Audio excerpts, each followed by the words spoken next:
the sunshine, gone with them in the rain. The fires at evening said we were brothers. The fires at evening said we were brothers. A soldier I saw weeping beside a dying friend. My officers had said I must hate him till the end. But seeing his grief I knew we were brothers. But seeing his grief I knew we were brothers. A man sat on a doorstep to see the children play.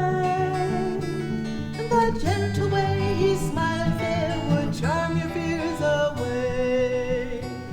A stranger he, but love made us brothers.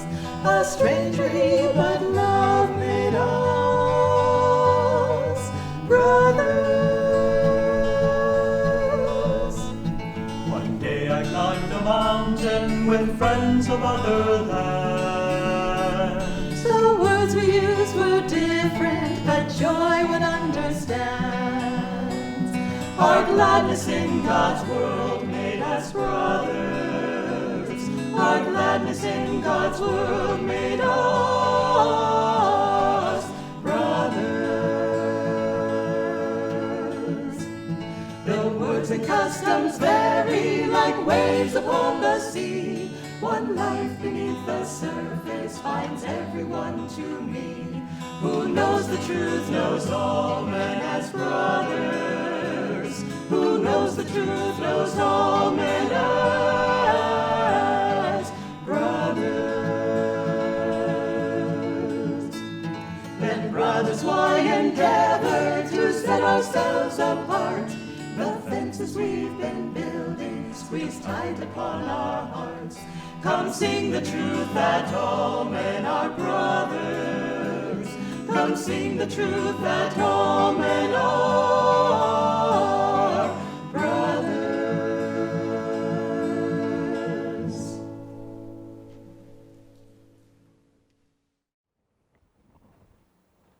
Good morning, everyone. We want to welcome you to Sunday service. For those who don't know us, I'm Nayaswami Anandi. This is Nayaswami Bharat. We especially want to welcome those of you who are visiting here for the first time, and we're glad to have you here. Also, those of you who are joining us on the internet. We'll begin with a reading from Rays of the One Light by Swami Ananda, and these are weekly commentaries on the Bible and the Bhagavad Gita. This week's reading is called In Surrender Lies Victory. Truth is one and eternal. Realize it, oneness with it in your deathless self within. The following commentary is based on the teachings of Paramahansa Yogananda. A case might be made for surrender as a path to victory in worldly conflicts, the way of passive resistance, for example, in preference to armed resistance. But our point here concerns a higher kind of surrender, the surrender of our deluded, egoic will to the wise and almighty will of God. Human will is, as Paramahansa Yogananda used to say, guided by whims and limited understanding. The divine will is in harmony with every level of reality. Though the divine will sometimes appears to us at first to be wrong, it proves always, eventually, to be for our highest good. Human will is inconsistent. It leads us one day to success, another to disaster. The divine will, when we surrender to it completely, though it is not always easy to do, always brings us deep inner peace and joy in the end. Jesus Christ demonstrated this perfect surrender to to God's will in the Garden of Gethsemane the night before he was captured and imprisoned, preparatory to his crucifixion. He went apart from the others to pray and asked them to pray also. But when he returned to them, he found them asleep. Out of his love for them, he excused them, saying, "The spirit indeed is willing, but the flesh is weak." He then urged them again, saying, "Watch and pray." Their weakness in those circumstances was particularly sad, and the disciples themselves must have regretted it bitterly later on. We all know the symptoms of human weakness, though we may excuse them in ourselves, saying, "Well, after all, I'm only human." But what are the signs of true strength? We find in all cases that these are the fruit of a life wholly surrendered to God. The Bhagavad Gita lists these signs in the 13th chapter. Humbleness, truthfulness and harmlessness, patience and honor, reverence for the wise, purity, constancy, control of self, contempt for sense delights, self-sacrifice, perception of the certainty of ill in birth, old age, frail mortality, disease, the ego's suffering, and sin. Detachment, lightly holding thoughts of home, children, and wife, those ties which bind most men. An ever-tranquil heart, heedless of good or adverse fortune, with the will upraised to worship me alone, unceasingly. Loving deep solitude, and shunning noise of foolish crowds. Calm focus on the self perceived within and in infinity. These qualities reveal true wisdom, Prince. All that is otherwise is ignorance. Thus, through Holy Scripture, God has spoken to mankind.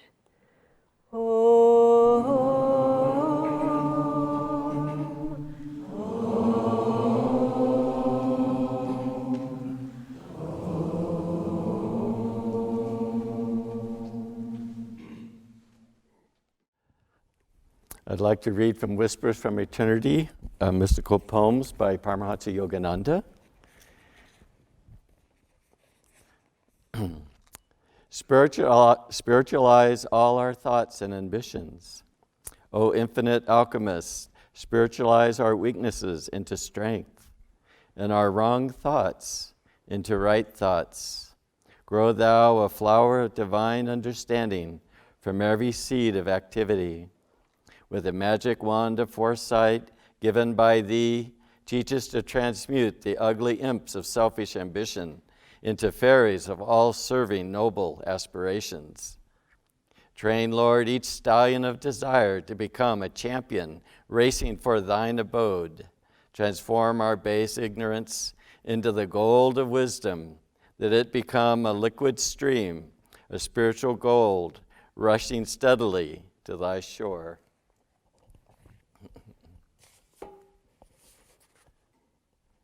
Some years ago, there was a young Brazilian woman that she had just arrived at Ananda village, and she was camped in the meadow.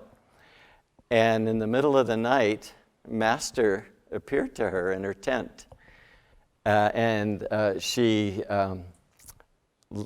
He just said that one word to her, and she took that word to heart. And about a year later, I was visiting her university where she's in a graduate program. And I didn't know about her dream with Master, but I just watched her in action because she was so giving, so loving, and the professors in her department and her fellow colleagues and the graduate students, they all spoke so highly of her, how much she gave to each other people, and they were just inspired by her energy. And then she told me, I asked her how it had gone from her time now at graduate school after being at Ananda and trying to live the yogic path. And that's when she told me about her dream with Master. And you know, the one word that Master said to her was, give. And Swami Kriyananda talks about, actually we shouldn't live at Ananda, but we should give at Ananda. And in his book on discipleship, he says that when we give, we become more on the wavelength, more attuned to God, because that's who God is. He's all giving. And we become more godlike when we have that quality. But sometimes we think that we need to have the right environment to grow spiritually. And that things have to be just so. And that's because we could be in our likes and dislikes. We have preferences. And there was a fire, as many of you know, in 1976. It wasn't our first fire or our last fire. And virtually the whole community burned down. And I was just my first year at Ananda.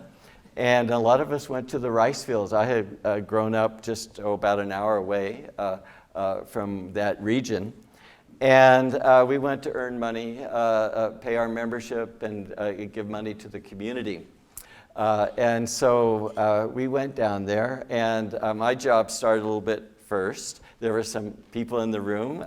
Vinay was there, and Haridas, and Parvati, and Kirtani, and was Arti there too? No, okay. But anyway, many other people went.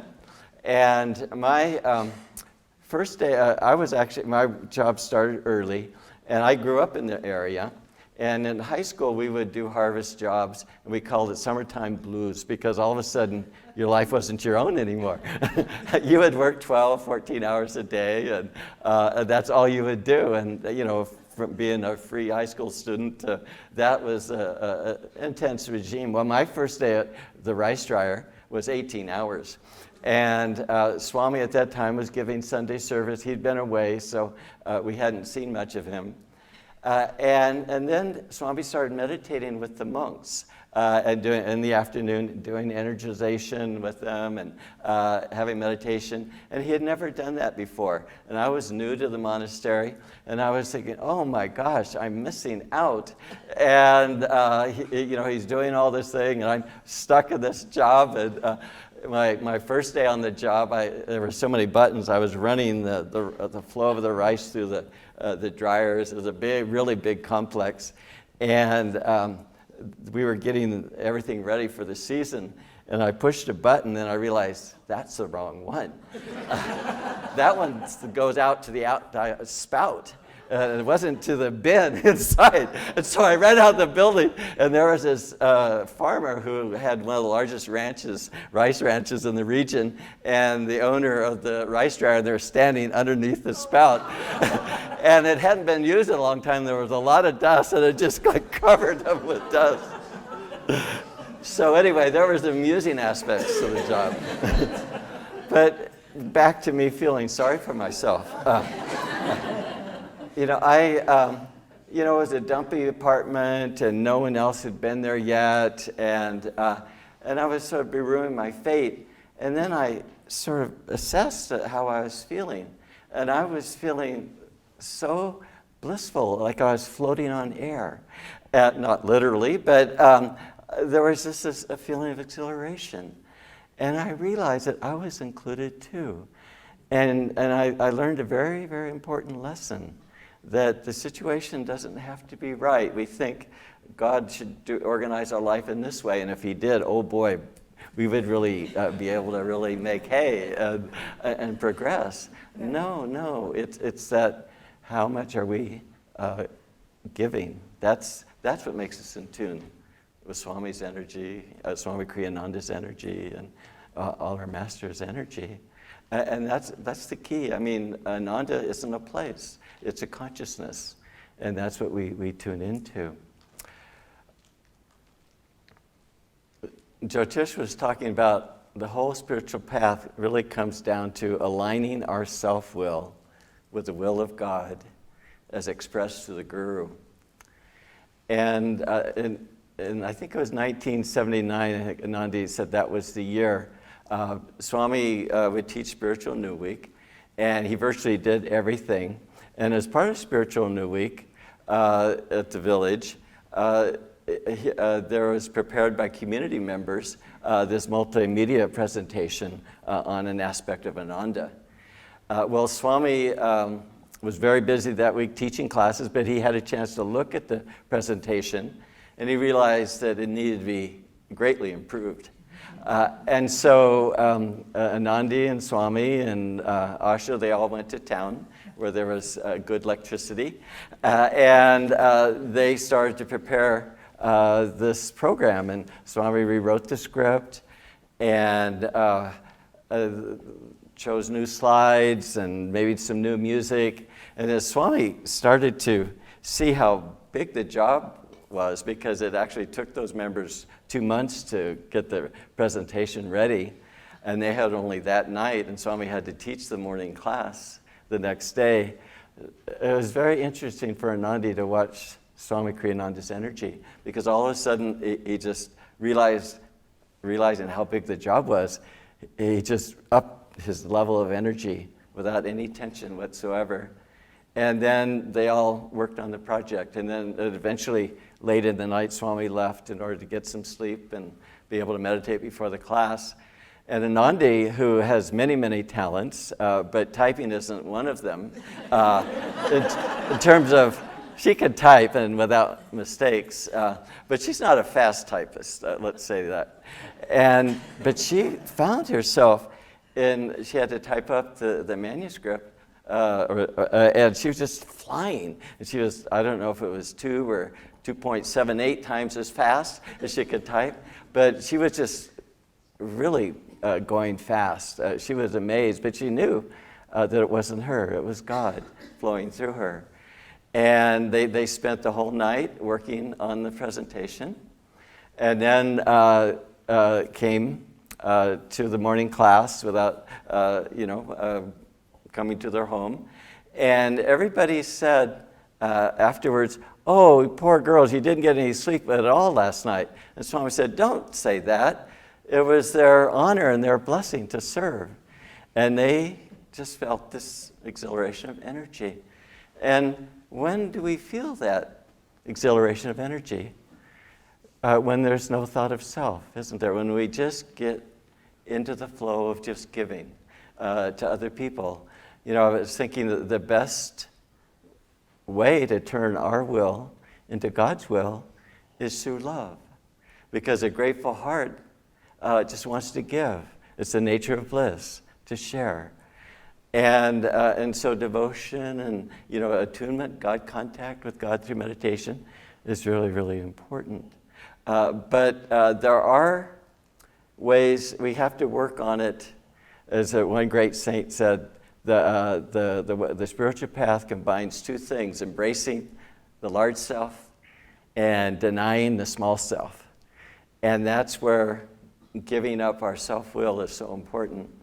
It was so beautiful to observe Swami Kriyananda in his life here. We've seen him on his videos if we didn't know him when he was in the body, because his whole life was on that level. He said that he didn't know when his thoughts ended and Yogananda's thoughts began. And Swami had that experience very strongly. He said it was a pivotal moment in his discipleship when he was writing the book Essence of Self-Realization. Swami had notes that he'd recorded from Master speaking. Master always wanted him to write down the things he said. Sometimes he would stop in conversation and say, "Write that down." He called him Walter. "I've never said that before." And sometimes it was hard for Swami to keep track because he didn't know shorthand, but he could always remember Yogananda's voice in saying those words.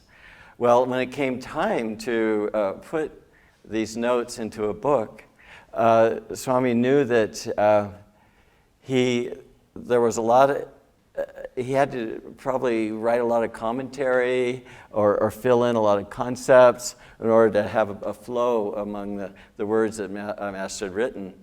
But he found that wasn't the case at all. Yogananda was just flowing through him. There might be a point where there needed to be a bridge, and Swami said in the meditation, he could hear Yogananda's voice, not from 40 years ago, but in the present moment. And Yogananda would tell him what he needed to know. And sometimes Yogananda spoke a little too fast. And so Swami would say, could you say that again, sir? And he would say it again. And that book just flowed without an outline and everything. And that came through attunement. Yogananda said that the secret of genius is to contact the causal world. Well, the causal world is Om, the thought body, the field of blue in the spiritual eye. Well, Swami was immersed in Om, and that was his secret to that inspiration. He had that perfect attunement with Yogananda. Now, I was thinking about, how Swami has talked about the energy of a master, as we have learned in the science of yoga, in the medulla oblongata, the base of the brain, cosmic energy comes in here, and in a master, it flows to the spiritual eye and just straight to spirit. So a great master's actions are perfectly attuned to spirit. There's just a whole flow through and into that spiritual eye. In the worldly person, that energy comes in and then down the spine and out through the chakras, and that energy going out in the world draws our mind outward into materialistic thought, into duality, where every force has an opposing force. That's why it's hard to get anything done on the physical plane. So when you turn into the level of spirit, you get beyond that pushing of energy and that opposite of energy. You're just aligned with spirit. And that's why it's so important to tune our will with the divine will. Because when we do that, that's when miracles happen. They're miracles to us because it's not our ordinary experience. But it's just perfectly ordinary to the saints. It's just that there's more subtle laws in play. And so it comes down to just getting out of our self-will into the divine will, which is a challenge. It doesn't come all at once. There's a computer model where usually a computer, through logic, just makes incremental changes. And they realize in the program that they need to give shocks to the system in order to startle the system and help it to see things in a different way. Swami Kriyananda said that karma is a blessing of divine love. And that's because we have a chance to learn and experience and start to really feel more that God's the doer. Swami came in free. I don't know exactly if he said he was liberated in this life. But by the time he came to Master, his will was so perfectly united with Yogananda's will in just terms of all his actions and service. And we were so blessed to be able to see that consciousness in action and be inspired by it. But I want to tell a story of a Pennsylvania Jesuit priest who went through this process and learned how to turn his will into divine will. And it'll be probably a little bit more helpful for us because that's probably maybe more where we are than with Swami Kriyananda, where he started. This young priest, he was actually a when he was growing up, and liked to get in fights and that. And then in 8th grade, he decided to become a priest. And his father was quite startled by this, and he became a priest, and he decided to go to Russia. There was a missionary work there. And his family, ethnic family was Polish. And so he went, and he arrived in 1939, and he thought with the war and the refugees going east, he could go into Russia and he could do his missionary work there. And then he was caught by the Russians. They found out he was a priest, and they convicted him of being a spy for the Vatican. And they put him 5 years into the famous prison in Moscow. I'm not sure how you say it, Lubyak, and excuse me? Okay, that's it. I didn't quite hear, but I'm sure you're right. So anyway, he was there, and he was tortured often during that time. And then afterwards, he was sent to hard labor for many more years, and over 15 years. And he spent actually 24 years in Russia, confined in one way or another. And he, all of a sudden their lives were just totally different, the other priests of them as political prisoners. And they had no control over their lives. And they had this whole image of what they were going to do as young priests. And, it wasn't how they envisioned it. But over time, his whole purpose in life was just to do God's will, not the will that they thought God ought to will for them so they could be better priests. But he'd started to see in every moment the will of God. And he says it's actually very simple because what God presents to us in the people and in the situations is exactly what God wants for us. But we put other motives or think beyond that to all this other stuff. If we just paid attention to just being in the moment and just dealing with what's right in front of us, Swami Ananda talks so much about the importance of just accepting what is. And Yogananda, he said that when you're in the present moment, you have God. It's our likes and dislikes that put us into the past or into the future. But when we calm the waves of feeling, that's the whole definition of yoga. And so that's why it's just so important to accept that. And that's what the priests were doing. And he's spoken the we because everybody was in the same boat, the priests and the prisoners. And I'd like to read something that he said that was just so inspiring. Well, actually, a couple things. How did he overcome his self-will? Well, with acceptance of what came to him, getting rid of any thought of self-seeking. Instead of praying for more bread, he actually lived on bread for 24 years and a little bit of soup, and worked in 50-degree below zero weather in the winter and didn't have enough clothes, and he wasn't ill for one day of those 24 years. Well, anyway, he just, instead of praying for more bread, he just started praying for those who were suffering throughout Russia, through the world in agony. And he just, as the Jesuits said, became a man for others.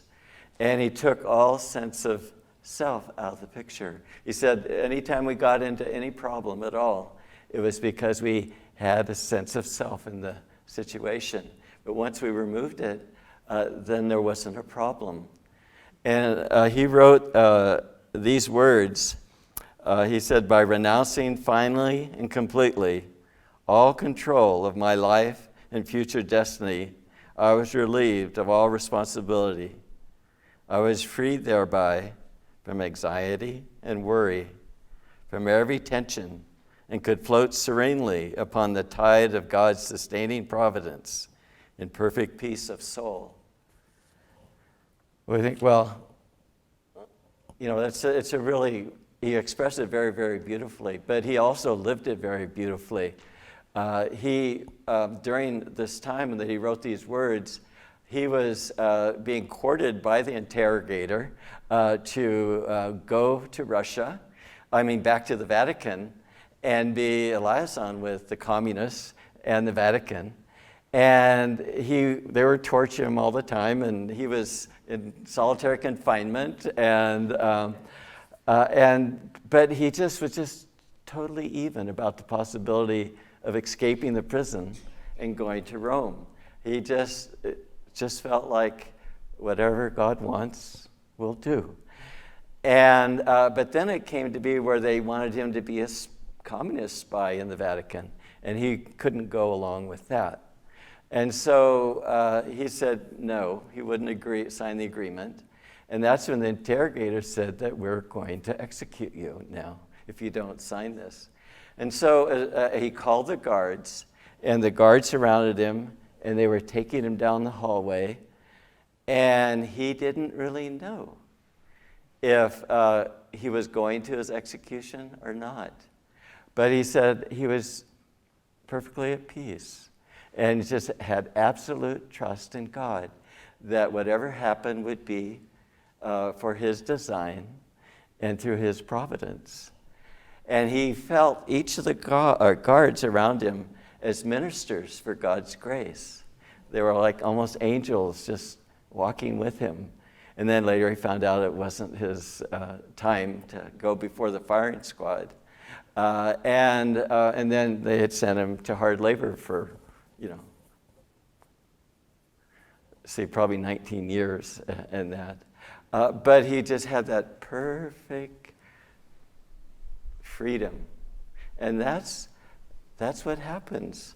This is something that's a goal that we're all trying to strive for and to get more perfect in. And we have moments, I'm sure I know, because the whole community here has been built on the dedication and devotion of all our members. And so we have that current flowing through our life. But as this priest said, that it has to be total. And God would root out every little sense of self because he wanted to free him of that. And isn't that what the whole path is about? And isn't that what all our karmic lessons are about? Is just to free us totally so that our will becomes more and more aligned with God's will. And then all our energy then reflects our soul and as a child of God. And our whole life is then streaming towards the infinite. I forget, was it Lahiri Mahashai said that in the beginning the path is a lot of hard work, and then it becomes effortlessly liberating. And a large part of that is just our will is just perfectly attuned to God, and we jump into that stream of just flowing grace that is just bringing us deeper and deeper into the infinite. Bless us all.